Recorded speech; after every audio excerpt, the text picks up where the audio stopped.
Hello दोस्तों, एक बार फिर से स्वागत करता हूं। मैं मनोज जोशी अपने यूट्यूब चैनल जिसका नाम है मनोज एमएलटी। तो दोस्तों, आज हम जिस टॉपिक पे बात करने वाले हैं उसका नाम है प्रोलैक्टिन टेस्ट। तो आज हम जानेंगे प्रोलैक्टिन टेस्ट के बारे में। अगर आप मेरे चैनल में पहली बार हैं तो मेरे चैनल को सब्सक्राइब कीजिए, बगल में जो बेल आइकन है उसे जरूर प्रेस कीजिएगा ताकि जो भी वीडियो मैं अपने चैनल पर अपलोड करूँ उसका नोटिफिकेशन आपके पास पहुँच सके। तो चलिए दोस्तों, शुरू करते हैं आज के टॉपिक प्रोलैक्टिन टेस्ट।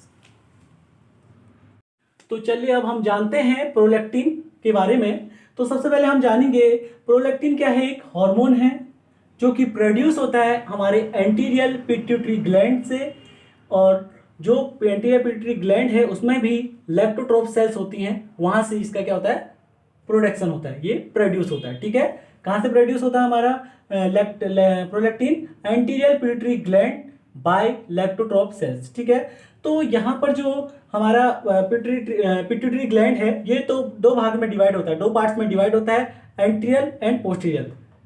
एंटीरियर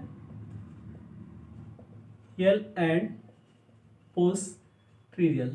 ठीक है, तो जो एंटीरियर पार्ट होता है पिट्यूटरी ग्लैंड का, वहां से हमारे 6 हार्मोन रिलीज होते हैं। कौन कौन से? Growth hormone, thyroid stimulating hormone, adrenocorticotropic hormone, जिसे हम ACTH बोलते हैं, एडिनोकॉर्टिकोट्रोपिक हार्मोन, और हमारा प्रोलैक्टिन प्रोलैक्टिन प्रोलैक्टिन और LH luteinizing hormone, FSH follicle stimulating hormone. ठीक है दोस्तों, ये 6 हार्मोन जो है हमारे एंटीरियर पार्ट से रिलीज होते हैं। किसके? पिट्यूटरी ग्लैंड के एंटीरियर पार्ट से ये 6 हार्मोन रिलीज होते हैं। और पोस्टीरियर पार्ट से जो हमारे हार्मोन रिलीज होते हैं वो 2 हार्मोन्स होते हैं। एक तो होता है ऑक्सीटोसिन और ADH। ADH means anti diuretic hormone, anti diuretic hormone. ठीक है, इसे हम वैसोप्रेसिन भी बोलते हैं। ठीक है, किसको? इसी को वैसोप्रेसिन। ठीक है, इसे हम क्या बोलते हैं? वैसोप्रेसिन भी बोलते हैं। किसको? एंटी डाययूरेटिक हार्मोन को। ठीक है, इतना क्लियर है। तो एंटीरियर जो पिट्यूटरी ग्लैंड है वहीं से हमारा कौन सा हार्मोन रिलीज होता है जिसके बारे में आज हम बात करने वाले हैं, वो है प्रोलैक्टिन। ठीक है दोस्तों, कौन सा हार्मोन है? प्रोलैक्टिन। तो यहाँ तक हम जान चुके हैं कि ये कहाँ से प्रोड्यूस होता है। अब हम इसका जो दूसरा नाम है इसे हम दूसरे नाम से भी जानते हैं। It is also called lactotropin. ठीक है, इसको हम लैक्टोट्रोपिन के नाम से भी जानते हैं। ठीक है, इतना क्लियर है। तो अब इसके फंक्शन के बारे में हम बात करेंगे। सबसे मेन फंक्शन जो इसका होता है, जो फीमेल्स में होता है, तो चलिए क्या है वो पहला function? It has to stimulate milk secretion after delivery of a baby and development of breast. जो फीमेल होती हैं उनमें ब्रेस्ट के जो ब्रेस्ट होता है उसके डेवलपमेंट में और मिल्क के सेक्रेशन में, जब बेबी की डिलीवरी होती है किसी प्रेग्नेंट लेडी में, तो उसके बाद जो मिल्क बनता है, मिल्क के सेक्रेशन में ये क्या करता है? बहुत इंपॉर्टेंट रोल अदा करता है वहाँ पे। ठीक है, तो प्रोलैक्टिन बहुत इंपॉर्टेंट है फीमेल्स में। और मेंस की बात करें तो ये क्या करता है मेंस में? ये सेक्रेट ये टेस्टोस्टेरोन जो हार्मोन होता है उसको क्या करता है मेंस में? क्या करता है? सेक्रेशन में उसमें हेल्प करता है। ठीक है, उसके सेक्रेशन में क्या करता है? हेल्प करता है। It help in secretion of testosterone hormone in main. ठीक है, और अगला फंक्शन क्या है इसका? Maintain lactation process. ठीक है, जो मिल्क के बनने की जो प्रोसेस होती है, जो मिल्क माँ में जो मदर होती है उनमें जो मिल्क का जो प्रोडक्शन होता है उसमें क्या करता है? प्रोलैक्टिन उसमें हेल्प करता है। ठीक है, it help in metabolism of vitamin D and calcium and carbohydrate. ये क्या करता है? मेटाबॉलिज्म में हेल्प करता है, जैसे विटामिन डी का, कैल्शियम और कार्बोहाइड्रेट का। ठीक है दोस्तों, इतना क्लियर है। तो चलिए आगे देखते हैं। तो अब हम बात करने वाले हैं diagnostic importance of prolactin test. जो प्रोलैक्टिन टेस्ट हम करते हैं उसकी इंपोर्टेंस क्या है, किन किन चीज़ों को हम डायग्नोज कर सकते हैं प्रोलैक्टिन टेस्ट के द्वारा, तो चलिए उसके बारे में हम बात करते हैं। तो सबसे पहले हम इस टेस्ट को करके हम ये पता लगा सकते हैं कि कहीं पिट्यूटरी ट्यूमर तो नहीं है, और हम पता लगा सकते हैं ब्रेस्ट कैंसर का वुमेन्स में, हम पता लगा सकते हैं इनफर्टिलिटी इन वुमेन्स। ठीक है, इनफर्टिलिटी जो बांझपन होता है महिलाओं में, तो उसका पता हम लगा सकते हैं, फिर मेल में भी इसका हम पता लगा सकते हैं। ठीक है दोस्तों, तो ये टेस्ट हम करते हैं। और हम डायग्नोज कर सकते हैं इरेक्टाइल डिसफंक्शन इन मैन। जो पुरुषों में इरेक्टाइल डिसफंक्शन होता है, मतलब शीघ्र पतन की जो दिक्कत होती है, तो उसका हम पता लगा सकते हैं प्रोलैक्टिन टेस्ट के द्वारा। और diagnose cause of low sex drive in man. ठीक है, जो टाइमिंग की दिक्कत रहती है, लो सेक्स ड्राइव जो टाइमिंग की दिक्कत रहती है मेंस में, उसका हम इससे पता लगा सकते हैं। ठीक है, जिसे हम लेबिडो बोलते हैं। ठीक है, लो सेक्स ड्राइव में जिसे हम लेबिडो बोलते हैं। ठीक है, और इरेगुलर और नो मेंस्ट्रुअल पीरियड जिससे, ठीक है दोस्तों, अगर महिलाओं में अगर इरेगुलर पीरियड्स आते हैं और या फिर पीरियड्स रुक गए हैं, ठीक है, तो उस कंडीशन का भी हम पता प्रोलैक्टिन टेस्ट के द्वारा हम लगा सकते हैं।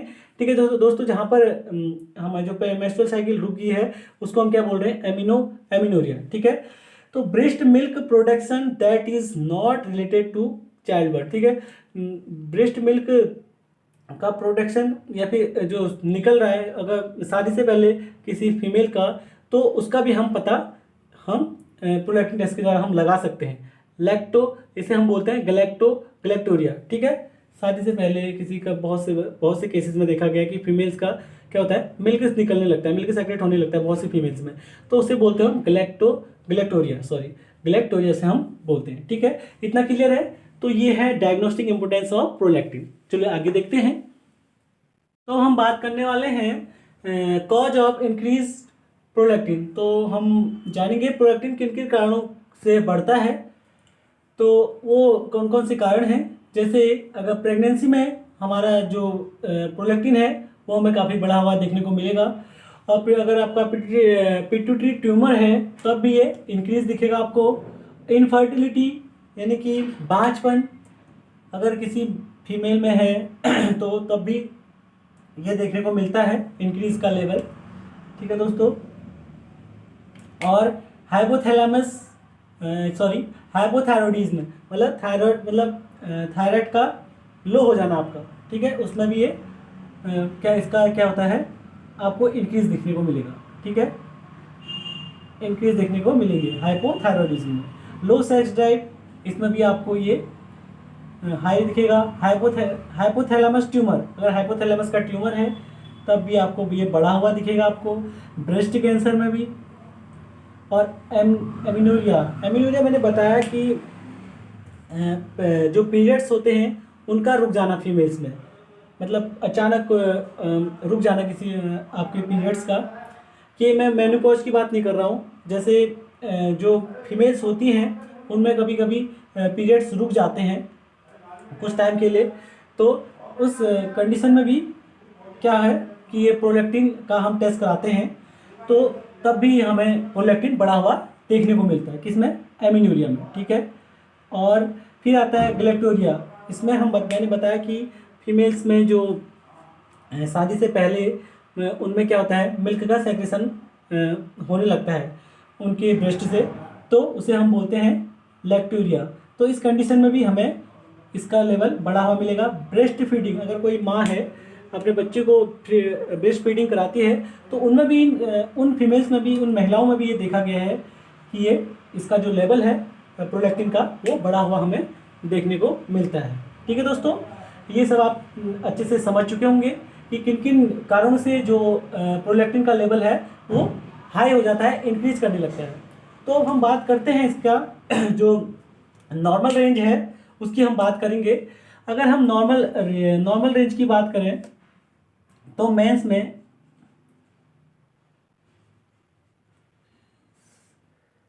रेफरेंस रेंज की बात करें, reference range of prolactin,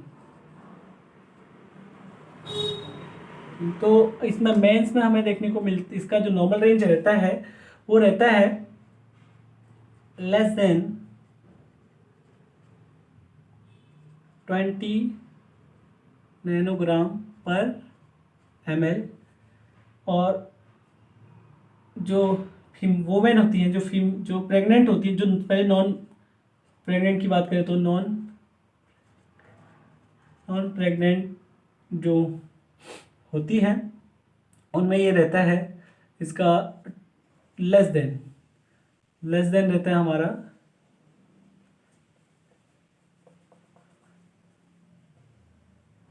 less than 25 nanogram पर ml। और जो प्रेग्नेंट होती हैं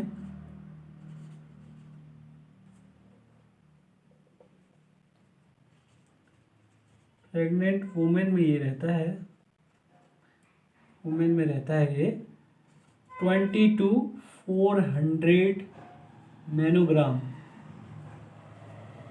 तक ये इंक्रीज कर जाता है। ठीक है, प्रेग्नेंट लेडी में बहुत हाई चला जाता है। ठीक है, तो ये है इसकी नॉर्मल रेंज। मैंने आपको बताया मेंस में इसकी normal range less than 20 nanogram पर ml होती है। नॉन प्रेग्नेंट वुमेन्स में, जो प्रेग्नेंट लेडी नहीं होती हैं, उनमें लेस देन 25 नैनोग्राम, और प्रेग्नेंट वुमेन्स में ये होता है 20-400 नैनोग्राम ml। ठीक है, ml। ठीक है दोस्तों, ये इसकी नॉर्मल रेंज है। आई होप कि दोस्तों आपको ये वीडियो समझ में आया होगा। अगर आपको कोई भी डाउट है तो आप मुझे कमेंट बॉक्स में कीजिएगा, कमेंट कीजिएगा कमेंट बॉक्स में, मैं आपको उसका आंसर वहीं पे दूंगा। और बाकी अगर किसी अदर टॉपिक पर आपको अगर वीडियो चाहिए तो आप मुझे कमेंट बॉक्स में कमेंट करें। तो आई होप कि दोस्तों मैं आशा करता हूँ कि ये वीडियो आपको समझ में आया होगा।